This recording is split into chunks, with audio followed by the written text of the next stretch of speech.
Chad Wackerman and the Spivack method. Today I'll be talking to Chad about how he has used the Spivack method to improve his hands, have incredible hand technique, get incredible tone, and even while having 6 8-hour days playing drums, never get a wrist or hand injury. Chad has played with Frank Zappa, Alan Holdsworth, and many more. He's filled in for Vinny Colaiuta, Steve Gadd, and the list goes on and on.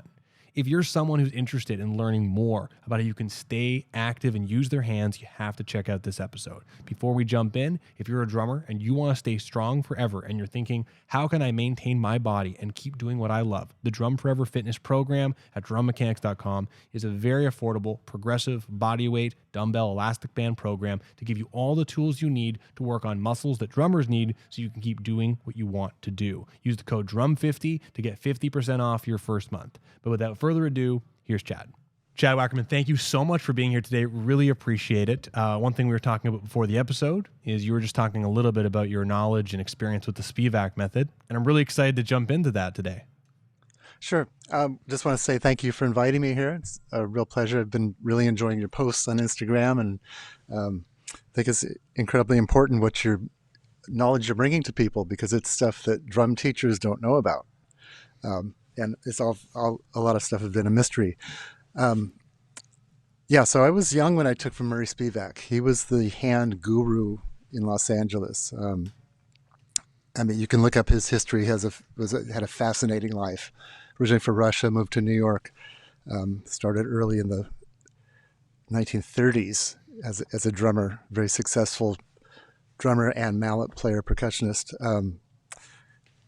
I won't get into too much of his history. He had an amazing history as a drummer, friends with Billy Gladstone and Shelley Mann's father.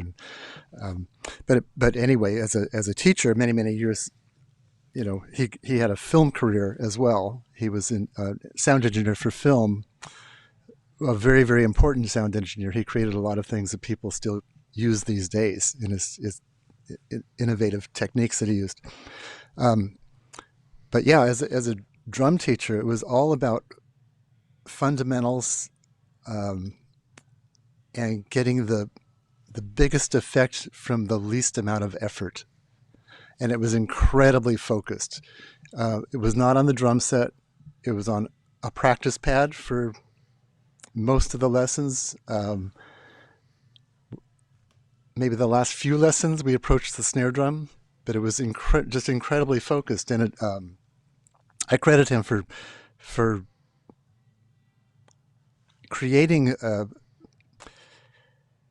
a system that I used with everything I do, but it enabled me to have longevity because it was so focused on the minimal amount of effort for the maximum effect. And so if you truly embrace it, you don't have a feeling when you're playing the drums of tension and release, which often, if you do that, I realized years later, that's usually when drummers' time goes a little bit south, because you're playing the groove typically and everything's fine, and you come up with or you have to play what you think is a difficult part, and a lot of that's psychological. People tend to rush, or they want to play a fill, throw in a fill that they've been working on, and they kind of force it and they speed up. That tends to be the focus. The Spivack technique allowed me to just kind of stay in a very controlled mode, and it involves a lot of very just basic things. So working on basic strokes, always having a sound in mind, and that's something I've always really focused on, is drummer's sound. And so the stick is not gripped tightly. It's just a 3-point grip. If you want to dig deep into it, I teach myself. I teach privately on Zoom or here in Long Beach, California. And I also did a very intensive masterclass series at Drum Channel. So it's the Murray Spivack method. And Don Lombardi, who runs Drum Channel and DW Drums for many years, he acts as the student. Cool. But it's a 30-episode masterclass. That it's just very. It doesn't cover absolutely everything that I learned from Murray, but it really enabled me to play any kind of music, pretty much any speed um, and power without having any stress, and no stress in my body. So again, the grip is just a 3-point grip. So the last two fingers, fingers 4 and 5, your pinky and the one next to it, typically don't touch the wood of the stick. And you don't hold anything tight. It's held pretty loose, and you learn the threshold of not dropping the stick, but it's just above that threshold. And it also has there's an opening between the, finger here, between the thumb and the first finger. So it's held by the fulcrum is on the middle finger, first crease there. Mm-hmm. And then the thumb is opposite to that. And then the index finger works as a guide. And there's always an opening between the thumb and the index finger. That's never closed. And if you listen to it, even on a practice pad, if you play with a closed grip with all the fingers on, you're going to get a very short staccato sound. If you open this up, take the last couple fingers off and just have the 3-point grip, the thumb, second finger, and index finger just curved around, you hear the sound of the wood. It's almost like hearing a marimba bar. Now very interesting. That resonance that you have completely affects the tone of the drums and the cymbals. And I noticed when I was quite young, I was really lucky. We lived an hour away from Los Angeles, and my dad would take me to gigs. My dad was a jazz band teacher for many, many years. He's quite famous in this area. He taught kids from 3rd through 8th grade. And he would put on these jazz concerts, or we would go to Louis Bellson drum clinics, or all this great stuff. And I would notice these drummers had a really great sound, and the guys I was listening to, they weren't working that hard. Now, Louis Bellson was one of the students of Murray Spivack's, I found out. He took from him when he was young. And from what I heard, it was Murray Spivack who introduced Duke Ellington to Louis Bellson, a young kid Louis Bellson, because he was quite young when he joined Duke Ellington's band. But to this day, if you look at those Louis Bellson stuff on YouTube, it's effortless, but it's powerful, and it's intense, and it's passionate, and there's speed, and there's, if you look at a guy like Carlos Vega, David Garibaldi, Vinnie Colaiuta, I mean, all those guys, that's just a few who took lessons from Murray Spivack, but they all have a really nice sound, and they have a flow when they play. Nothing feels like stressed, It can be powerful, but not stressed. My introduction to you was years ago when I saw you do the drum duet with Terry Bozzio. I was a bit of a foot ostinato. I loved all the piano stuff that Terry was doing, and you were playing with him. And I recall, the first time seeing you play, the speed and control you played. Like, you were playing around all of the toms very musically, but you had a calmness about you that, Terry did. I know Terry puts a lot of emotion into his playing, but you had all this power and control, and the calmness is what really stood out. And even your brother playing with Avenged Sevenfold, Brooks, same thing. He's in a metal band, and whenever I watch him play, he looks so relaxed, and it's confusing. But it sounds like you're kind of touching on that with this. Yeah, no, for sure. So the Spivack, it's very methodical. It's just step by step, and it's very, very focused, and it's really paying attention to how your body feels, how your hands feel, and if so the fundamentals of the Spivack method, it's the grip. Okay, that's the first thing. And if you do it properly, you'll get that sound.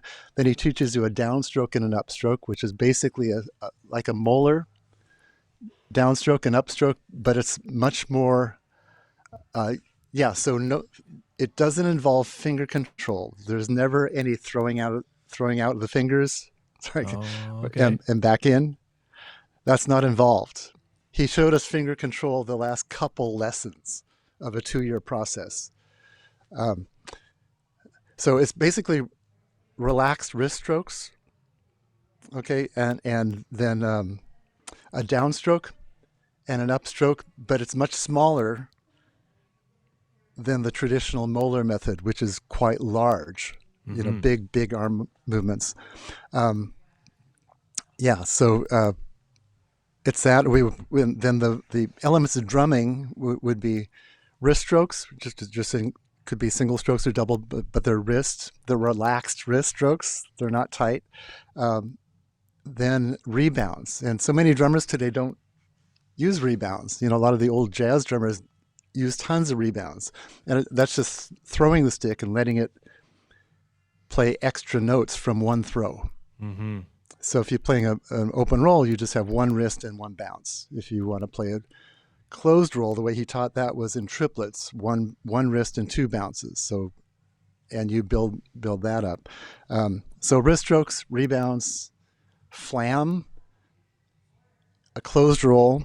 Then with the up and down stroke, you can play everything you can think of on the drum kit. The up and down stroke allows you to do accents fluidly. So all it is getting the stick up in the air in a graceful manner rather than a wrist snap, because a wrist snap hurts. If you have the stick from a low point to the ceiling, you can pull your wrist up and you'll find the point when you start to feel pain. Of course, yeah. So the idea is you never ever want to feel pain when you play the drum set. There's a way to do it where you don't need to. And then these basic things, he would show us the formula of where you find the upstroke, because it's always previous to an accent. It just prepares you for the accent. So if you need to play a loud one, that also involves some arm. But what you never do is, have that pain threshold where you're pointing the tip of the stick to the ceiling, because that's always going to, cause pain. And over 20, 25 years of playing, you'll do some damage, as you know. So also the up and down stroke, if you need to play louder, you just bring your arm into it. So you're not changing the angle of the wrists. So it's always comfortable. But if you need to play with a lot of power, he also had some other tricks, which was you could get one more dynamic for an accent. Say if you're at forte from just a certain height off the snare drum. If you did a slight squeeze with the fulcrum finger, the second finger, you could get one more dynamic without using any bicep. You're not using anything else. So it's a quick squeeze and an immediate release, because you don't want to hold any tension. But you if you do that just for one note, then relax your hand, open up your hand again. Stuff like this, Then we went through all the rudiments and a bunch of really old ones that I didn't even know about, which would be very awkward to play if you didn't have this kind of technique. But it just allows you to flow. And I kind of equate it, like watching other musicians play. If you watch Chick Corea or Herbie Hancock play piano, they're not fighting the piano. You know what I mean? And often I see some drummers that it seems like they're just fighting the instrument. They're having a hard time with it, and it doesn't need to be that way. You can get a lot of power. So it's that. Then also learning to play to the microphone, because anytime you play in a big game, if you're playing in an arena, if they turn the drum mics off, you've disappeared sonically. If you play that size room, pounding harder is not going to help you. You really have to learn how to play to the microphones. It's like the first time I heard Jeff Beccaro play in the Baked Potato, a really tiny club size of a living room. I think they had one microphone, on the kick drum, and it sounded like a record. The way he played was absolutely balanced. It's like, oh, well, that's why he records so much. He comes in and he has like a perfect just a perfect sound, you know. And again, um, not pounding, not stressing. So all these things kind of came into play. But yeah, the Spivack method, and I have a lot of, I tend to have students now who come to me who have had injuries. They have played for 20 years, and um, it can be. I'm not a doctor or anything. I'm not. I can't help them medically at all. But we can start again, and I can show them the Spivack method, and for a lot of these guys, it's really opened up their playing again. One of the relationships that my exercise clinic has in Toronto is with our local hospital and physiotherapy clinics. We have a great relationship working around the area because we can't diagnose disease either, but they'll refer people to us once they get to a certain point. And one thing that seems to be very powerful is if someone is struggling with a problem, they're hurting somewhere, provided they're cleared medically to exercise or do activity rather, if you can find positions in which there are no discomfort, you can do a lot of profound stuff and keep playing and really keep going. So it sounds like it's wonderful. I mean, if you've got this method in which the stick is not putting too much mechanical force into your body and the stick's doing more of the work, and you can help these students learn how to feel and experience that, no matter where they are, provided they're cleared to do stuff, they can move forward and do more. Yeah, no, it's huge. I mean, it's a very you can go to Drum Channel too. There's been, you know, I have that Murray Spivack method on there. There's also a really interesting one with students of Murray Spivack's, and it's Gary Ferguson, wonderful drummer, David Garibaldi, myself, my dad. Also, my dad took lessons from Murray at the same time. My brother Brooks and my brother John, and Don Lombardi. But yeah, there's a lot of stories, and we all, you know, just thank him for giving us those basics. He pretty much started everybody over. You know, like I said, I was really young, but my first lesson, he asked me to play some single strokes, open roll, a few flams, I think maybe a paradiddle, and then he just looked at me and he told me what I couldn't do. He proved to me what I couldn't do at that point and why, because I was working way too hard. And it was just like, well, I have this way. If you want to do this, it's going to require pretty much starting over, but it's going to. I promise you, it will have this benefit. You know. Yeah. Chad, in your opinion, the sea of technique information right now is vast, right? Like you can find 48 technique gurus with different positions and opinions, and this is what you got to do and hold the stick. In your opinion, do you think, I mean, because all of them, it seems, most of them, lead to a net effect in which people have more control with the drumstick. Do you think one should explore as many techniques as possible to figure out which hammer is the right one for their carpentry job? Or is it better to kind of stick to one and really try to master it and gain those reflexes and have mastery level control over it? You can get lost there. Like you said, there are some, because with the internet, there are so many techniques. And if you have another technique, I have no problem with, you know, there's some just great musicians out there doing all sorts of different techniques, and that's fine. Yeah. What I love about this, you don't have to change your technique to play faster or to play jazz or to play rock. Your hand position doesn't have to change. You can if you want. You can, you know, this is, if you want to use finger control, that's fine. You put your thumb on top of the stick then and use French grip. Murray didn't believe in teaching that first because he said, you may be a rock drummer. You may need a lot of power. And I don't know how, if you just use fingers, how are you going to play fortissimo? He said, you're going to have to involve some arm. And, you know, if you're wristing things just up and down with your thumb on top, again, that can hurt to me versus if you turn your wrist more like a German style with the thumbs to the side, it feels like your wrist wants to work more like a hinge, just up and down that way. It's more comfortable. So you can do everything with wrist, you know, wrist, arm, and rebounds. You can play Nice. everything with that. So you don't need to change your technique to play a certain style. So even if you want to learn other techniques later, this is it's a great way to cover all bases without.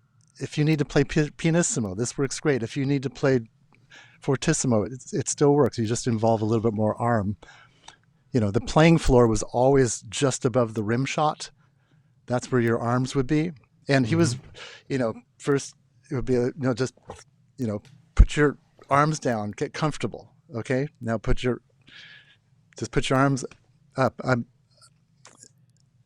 I've had few students who are older now, even some have played in some really quite famous bands, but, they realize, oh, I've been playing with my shoulder up for the last 20 years, and now I've got all sorts of medical problems, rotator cuff, and some couple guys have had to have surgeries and things. It's really really awful. But I mean they're playing, they're doing good now, but a lot of us, I think, also just paying attention to your body, And when you're young, you don't. I've seen guys like it looks like they're playing on a bicycle. Their back is they're all down like that, right? Yeah. But again, maybe it doesn't hurt when you're 19, but keep going. You have to change just for longevity. I also started thinking about this a few years ago. My son was in a little league team, and one of the other dads was in a punk band. And his punk band, was popular in the 80s, 90s, and then they had a resurgence. And I said, "Oh, so what are you doing?" I said, "Well, we're doing the Warp Tour. This Yeah. big punk festival travels around." And I said, "Oh, great! It's the original band." He said, "Oh no, all these punk bands, they're older guys now, so they've had to get new drummers. We get a young drummer because the guy can't do it anymore." It's like, "He can't do it anymore. Why?" He said, "Just physically can't keep up." So it's like, you don't have to, again, you don't have to be stressing when you play, and it shouldn't be like that. I think that genre too, with that kind of almost the rebellious state. I mean, most people, they don't focus on technique. They don't think about it. It's really like, can I just get through this two step, that buka, buka, buka, and can I play fast? Hi-hats are high. They got their shoulder and elbow going.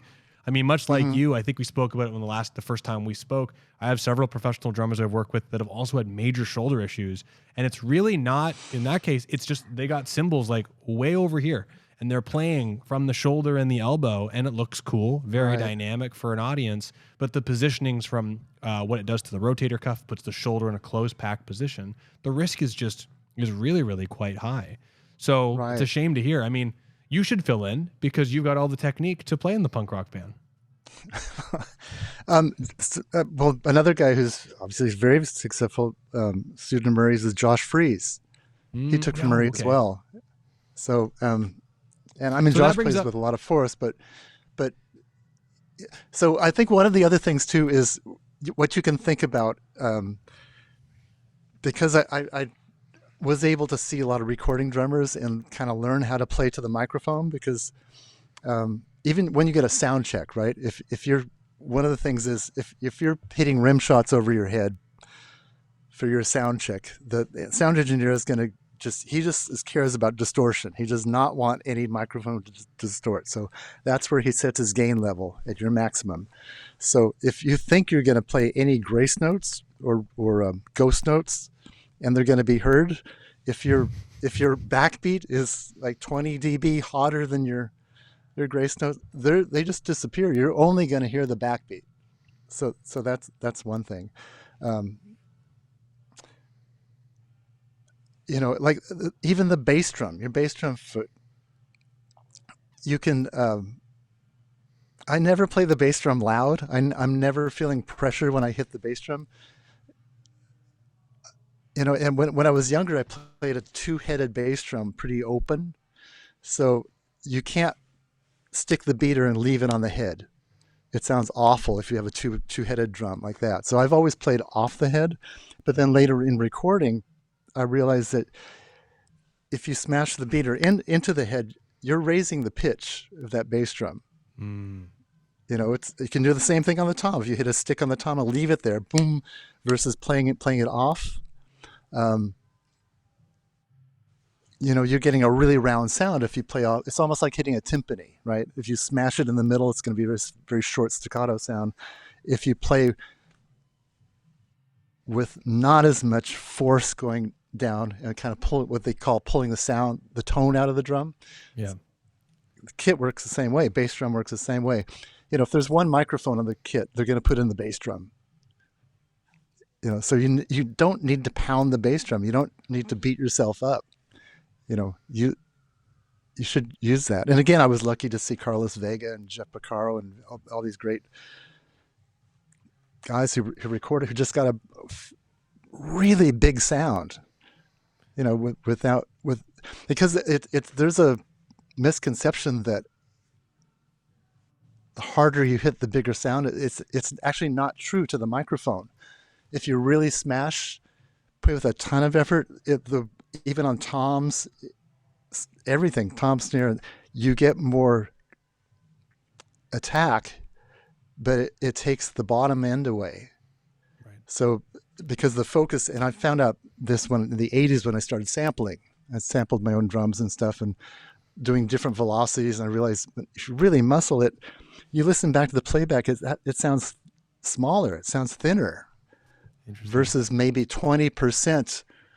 You still need energy to make, it's all about vibration, right? Getting those heads to vibrate. So like, even if you look at Brooks's setup now, he's using jazz cymbals.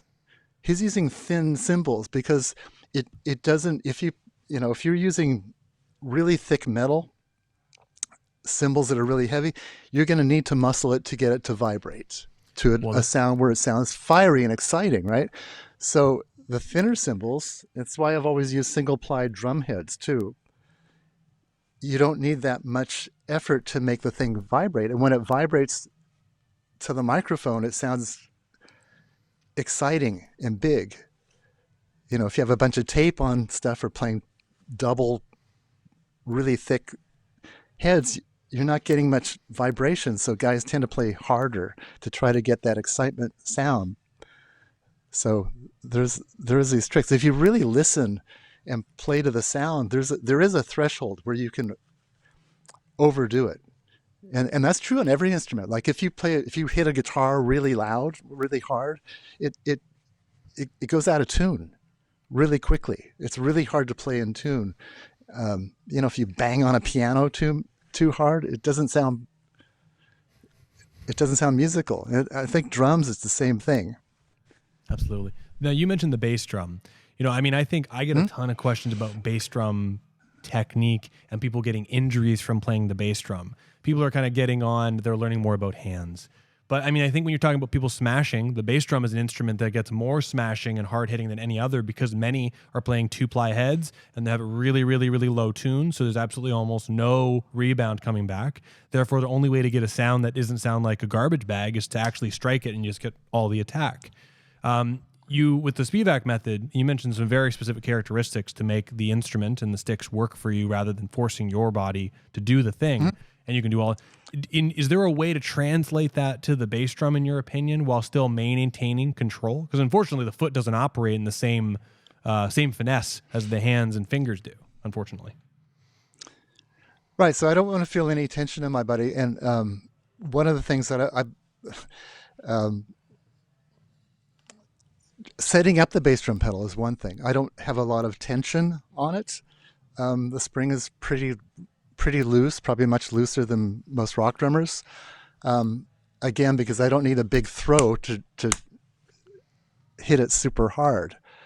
I'm really more concerned about sound. And a lot of the patterns that I play have two dynamics, pretty much a consistent soft note and a consistent accent.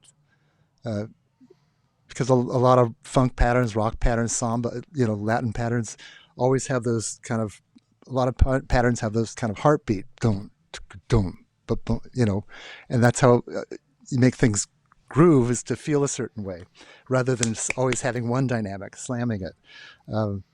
But the pedal, it doesn't take a lot of muscle to move the beater to the bass drum. years ago, I used to play multiple pedal setups. I had electronic pedals, cable hi-hat, and double pedal. So as soon as I started using multiple pedals, I realized the gravity, my weight needs to be on the seat, not on the pedal. You see some drummers like lean in, lean back, you see them rocking. It just made much more sense. No, keep the center of gravity right on your seat, on your throne. Then your legs are free floating now to go anywhere, right? So when I stopped using, I'm still using at least three pedals because double pedal and hi-hat, but I can easily maneuver. And so there's not a lot of resistance with the bass drum pedal. And Terry Bozzio's the same way, because when we did tour together, it was interesting to play his kit sometimes. We'd switch every once in a while, but yeah, he pretty much can breathe on his pedals, and they just hit the bass drum. And they're kind of pushed out a little bit too, which is interesting.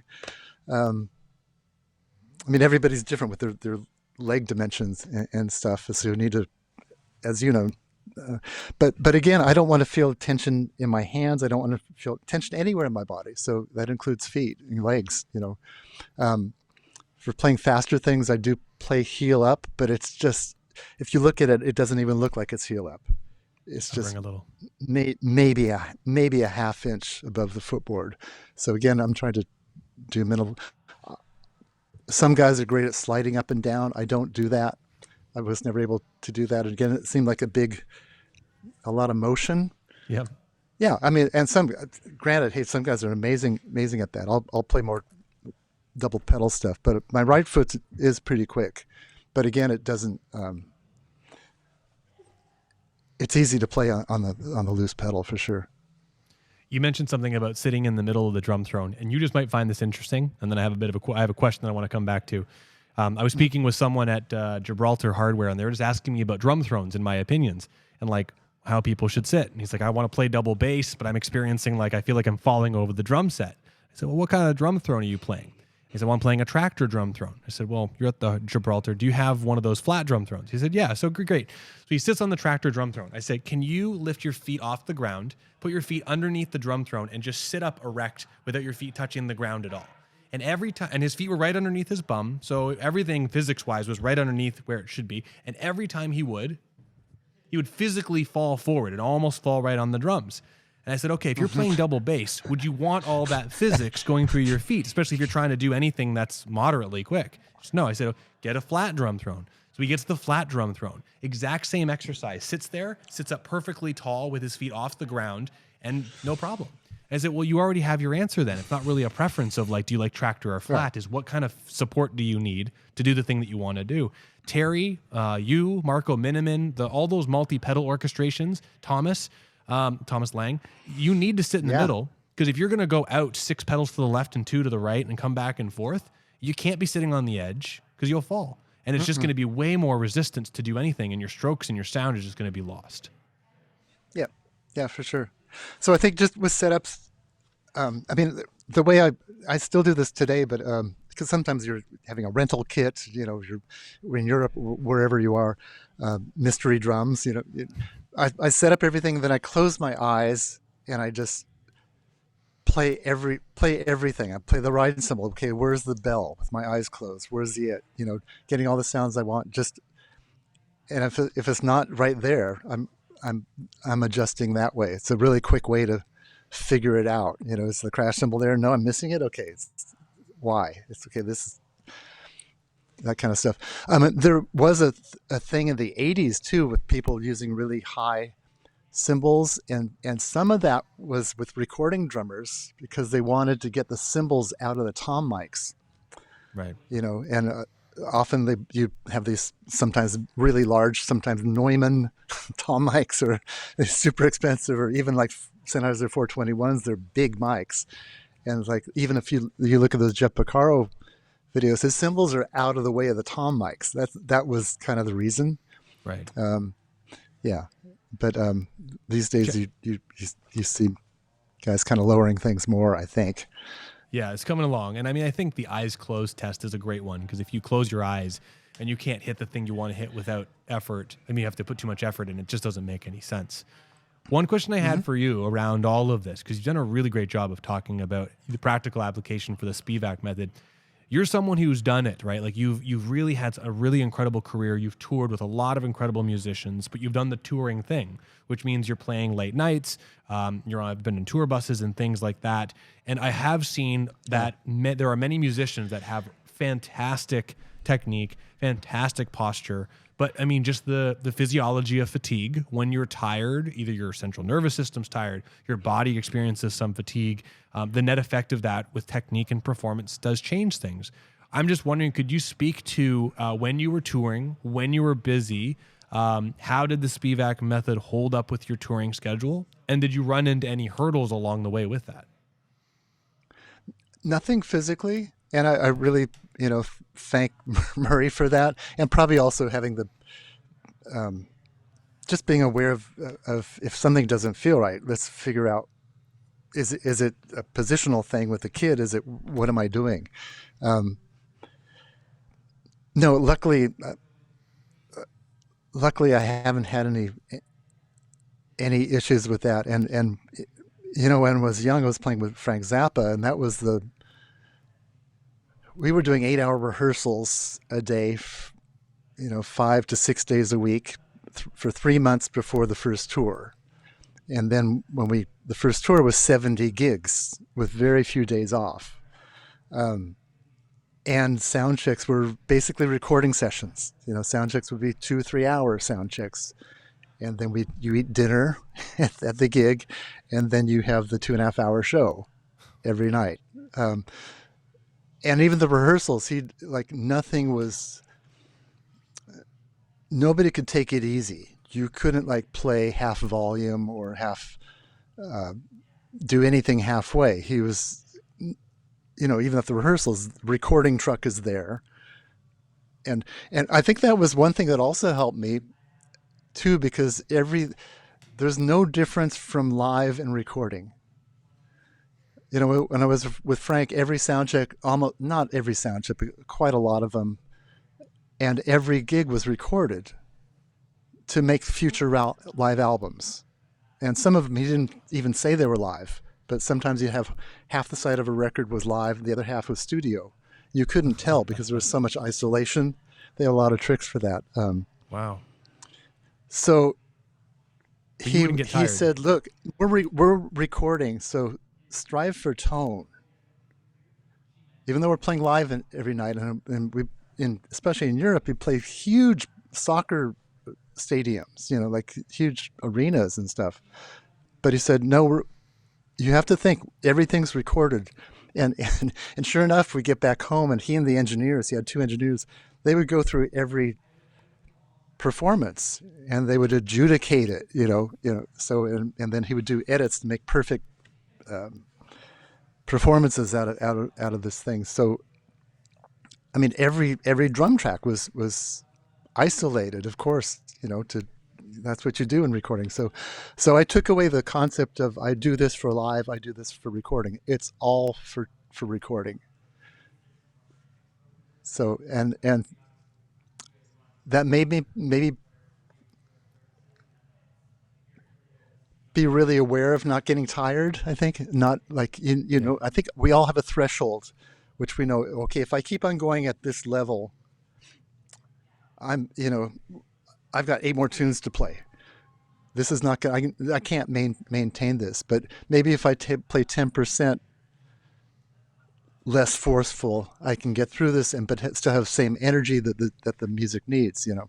So I think I became more aware of that threshold and sonic threshold too, because they go together. So make the tone right, sound big. Just from a CPU perspective, I mean, you're playing on stage, you're playing complicated Frank Zappa songs where things are changing all over the place. You're playing live, you're paying attention to the tone, and at the same time also trying to pay attention to how things are feeling in your body. For sure. But then also paying attention to everyone around you. Of all of that, and probably more, I mean, all of that, this is an odd question. I hadn't prepared this, but what would you say of all of that was automated? Like, were you able to very quickly hear the tone, and you didn't have to think, okay, right hand down. You could go, you know what, this is just sounding uneven. I need to make a change. No, and even with this brings it back to Murray Spivack again, because he used to say, look, this stuff I'm showing you is for your practice room. You're going to work on this. When you play music with the band, you don't think about your fulcrum. You don't think about any positioning. You think about the music. You have to be there for your band. You've got to be leader. That whole thing. So no, I never thought about that kind of stuff while I'm playing, because you have to be in it. You have to be completely in the moment when you play music. With my students, and I noticed this when I was younger too, and almost every student tells me this. They've worked on this hand stuff, and I tell them the same thing. Do not think about it when you play with your band. Just go for it. Just be in your band. Just play the best you can for the music. Whatever challenges sonically is happening, just do your best. And they all come back and say, I was playing this tune, I was stressing, and I thought, just relax.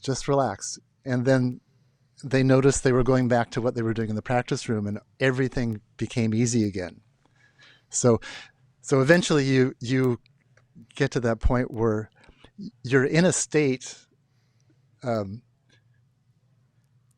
you've done enough practice in the practice room, and you know the level that you can play at without stressing.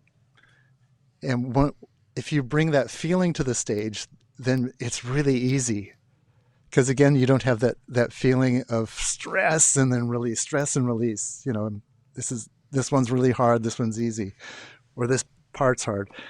You're just kind of in this state of thinking, okay, I'm going to deal with whatever challenges. Maybe the monitors aren't right, okay, and that's a whole nother issue too. I always go for whatever minimal monitoring I need to get through the gig. If it's a festival or something, if you're on tour with your own monitor engineer, you can dial it in totally. But that's not always the case. Just whatever you can do to make it feel as good as you can. Relax. If you're in a band where you guys have rehearsed, you got to think, these are my friends. I trust everybody. Something good is going to happen. As long as I'm listening and I'm taking charge, because the drummer is the leader of every band. If people know that or not. Mm-hmm. You have to be confident, and if you can come in, you're just feeling good. You're going to have some fun. It's that's what it should be like. On that note, with Frank too, he would change up. He had visual cues. He would change the music all the time on stage in front of thousands of people. It might be a heavy metal tune, and he does this now it's reggae the next bar. But the band got used to doing that kind of stuff. So you always have your eyes on him. So everything was memorized. All that hard stuff was memorized. Sorry, you're going to ask him something? Yeah, I wanted to ask you mentioned about staying calm and relaxed. And it's funny because I have a thing that I'm working on, this foot ostinato with my hands, and I've got great control with it.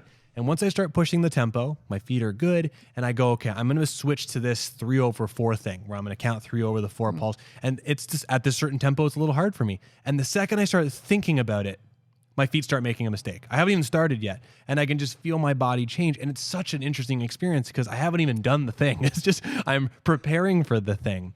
And I'm wondering for you in these so much is psychological, yeah. It's so crazy. I mean, it might blows my mind. But for you with these high pressure gigs at sometimes, or recommend for students, do you have any tools that have been successful for you to help stay calm and relaxed in potentially high pressure situations? Or are you just naturally calm as a cucumber?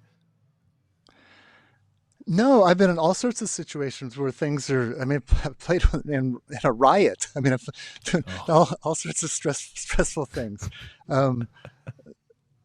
I've had to follow like my heroes, drumming heroes. The drummer in Frank Zappa's band, I was 21 when I got the gig with Frank, but the drummer they were used to was Vinnie Colaiuta, that's who they were used to. And often I've often subbed for Steve Gadd and James Taylor's band, but again, you know, the band's used to Steve Gadd and they're used to Steve Gadd's feel. So now that James Taylor's music is not dense. The Zappa stuff is very complex and very detailed and very extremely orchestrated and dense. The other end of the spectrum is, yeah, I mean, the first time the first time I was asked to fill in, it was like a last minute thing. Fill in for Steve Gadd couldn't, he could do only part of this James Taylor tour. He was going off with Eric Clapton, and so he did 2 weeks with James, and he had to leave for the next 3 weeks. So I jumped in, but it was like, okay, that's a whole nother thing, because you're not playing anything fast here. You're making really musical choices. It's just a whole different world. How are you going to play in a way that's super supportive, really grooving, sometimes at a very quiet volume? Sonic choices, anything, you're playing slow now, so anything you do is more on the spotlight. If you play flurries and notes all the time, like some busy fusion stuff, that's one thing. But if you're playing, you go from cross stick to snare drum. When do you do that? Are you bringing too much energy to are you covering up the punchline of the vocal? There's all these like other things to wrap your head around. But it's the thing is, if you can play good time, if you can play in a way that makes the band sound better, and that's kind of always been a goal of mine. Because a few musicians that I've worked with, Jimmy Johnson is one. Jimmy Johnson played bass with Alan Holdsworth with myself on off for many, many years. He also plays with James Taylor. Again, there's some super creative fusion music, and then one of the greatest singer-songwriters on the planet. Very different, but in both instances, he makes the band sound better. And also, every drummer I've heard with Jimmy Johnson on bass, the drummer sounds better. Interesting. So if you can take your kind of ego out of it and figure out, this is not about me showing off. This is not me about playing the fastest stuff, or this is about how can I make the music lift or give it whatever it needs. Figure out first, what does the music need? And how can I help with that? It takes your, and I can bring this back to, you were talking about doing complicated stuff with double pedals and 3/4, or whatever polyrhythm you want to do as an ostinato. When I hear some people do that, it sounds correct, and yet it sounds like an exercise. When I hear Terry Bozzio do that, it sounds like music. Yeah. Do you know what I mean? Absolutely. There's the big difference. He's got a different sound. He's a very different sound. Yeah, but you can analyze it. Like it's, the ostinato has a feel to it, and it's the way he's placing the notes, what he's accenting, what he's not accenting. You can even take, like, how many drummers do you hear on YouTube playing Rosanna, the great, right, the kind of altered Purdy shuffle, but most people just play it way too heavy. If you watch Jeff play it, no, there's like a whole nother lopey kind of inner quiet hi-hat dynamic, and then you see Bernard Purdy, it's even quieter again. It's just silky. It's not an exercise. It never sounds like this is a pattern. It just has that. And again, it's figuring out what is going to make this thing feel amazing. And I've been lucky to hang out with a lot of great musicians,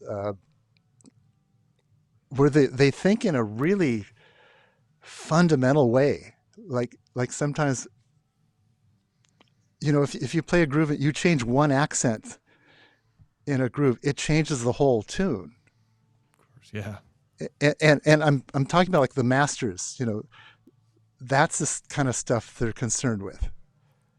when they play. It's not like, am I the fastest? It's not, am I playing the most complicated stuff to be complicated? It's all about, and that's why you can hear Steve Gadd play something really simple and go, oh man, he just killed me. And how did he do that? Or Peter Erskine playing with a big band, you know. Remember Terry, he did one of those Buddy Rich things that Don Lombardi organized, and Terry Bozzio was there, and Terry was just shaking. He sounded better than anybody, and he wasn't doing anything that was that hard. It was just all pure music. So that's like the kind of stuff that it hits people. You know, you don't have to be a drummer or a musician to. We're all musicians, but it's kind of like when we play with Alan Holdsworth, which was for some people considered esoteric. The way he wrote music was totally different. But you know, we'd play at the Iridium sometimes in New York, and you just get tourists coming in because it says jazz club, and it's in Times Square, so people.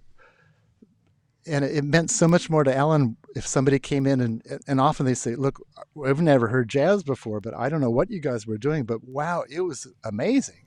I just really felt that.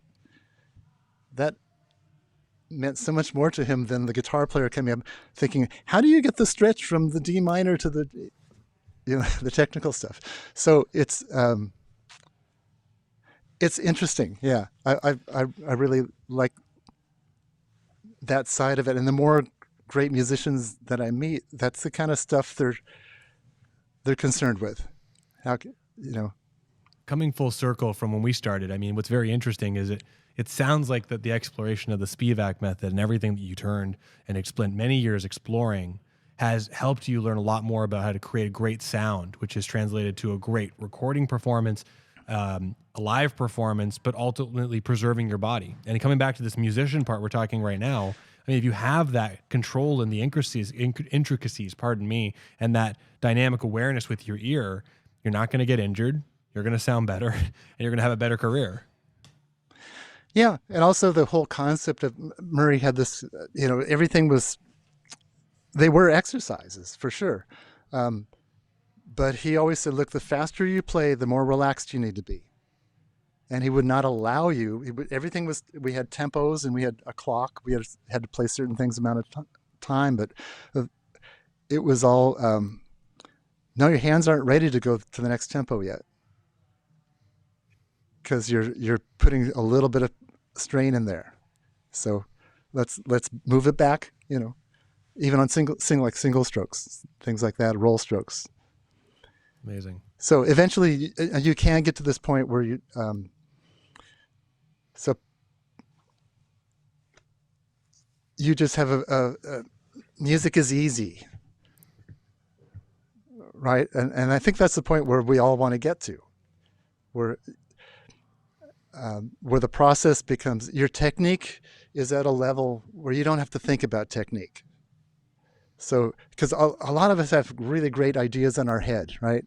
And then we try to maybe improvising or something. We're trying to execute something that you've got in your head, and you try it, and something is stopping you from having that great idea come through the instrument to the audience.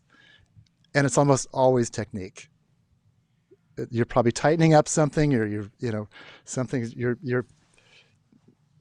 stopping something where you could. There's always an easier way. So, and that's what the Spivack technique helped me get to, where there's not much that I'll think, oh, that's too hard. That's amazing. You know.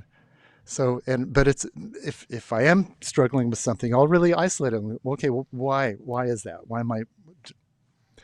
And it's pretty quick to figure it out. Yeah. Chad, I got one closing question for you. Sure. Because I appreciate you squeezing this in before your students. It might seem like a sidestep, but I know we've talked about this. As you are getting older, I know you've talked to me a little bit more about some health and just wellness practices that you've implemented just to make sure you stay strong and healthy as you go forward. Thinking about just overall body longevity, perhaps career drumming longevity, do you have any particular health and fitness strategies that have worked really well for you that people in the audience would be able to benefit from, maybe even earlier than you started? So I've never, I've gone on and off. I've always enjoyed cycling. Yep. Had a road bike. I was, again, influenced by Alan Holdsworth with that. um, Actually, and that's always been fun. Lately, I've been doing Pilates lately, and got my gym membership back as well. So I've been bouncing back and forth with those two things. Nothing, again, too strenuous. I just want to keep everything going. You want to keep it all working as long as I can. I never want to retire because just music is too fun, but that involves keeping your body together too. So in a just a basic sense, you need to keep your circulation going. You need to keep moving, obviously. Then the gym helps, and I'm enjoying Pilates a lot too because it's very smooth. I don't feel like I'm. Anyway, I think it's a good kind of combination to do a bit of both. For me, I mean, you need to do something. You have to do something, or it's not gonna. You're just not gonna last. And it is a physical instrument that we have. But again, I know I'm getting back off that again, but drums are a powerful instrument, and they're a loud instrument.